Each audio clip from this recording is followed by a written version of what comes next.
జ్యోతిర్మయుడగు దేవుని సంగమా, దేవుని సమాజమా, దేవుని బిడ్డలారా, ఈ రోజున విశ్వం ఎలా కలిగింది అనేక విషయంపై చర్చ. జార్జ్ లెమెట్రీ, ఇంగ్లాండ్, ఇతను ఏమన్నాడంటే బిగ్ బ్యాంగ్ అనే ఒక థియరీని తీసుకొని వచ్చాడు. దీని ద్వారానే ఈ యొక్క సృష్టి కలిగింది, విస్తరణ జరుగుతూ ఉన్నది అంటాడు. అలాగే డార్విన్ అనే ఒక వ్యక్తి ఒక కోతి ద్వారా మనిషి పరిణామం చెందాడని చెప్తున్నాడు. కానీ బైబిల్ ఏం తెలియజేస్తూ ఉంది అని మనము ఆలోచన చేసినట్టయితే, దేవుడు ఆది అందు భూమి ఆకాశములను సృజించెను అనేక మాటను మనకు బైబిల్ గ్రంథము స్పష్టంగా తెలియజేస్తూ ఉన్నది.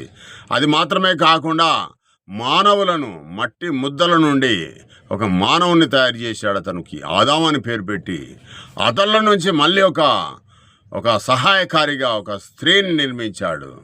ఆమె పేరు హవ్వ అని పేరు ఆదాం పెట్టాడు. తర్వాత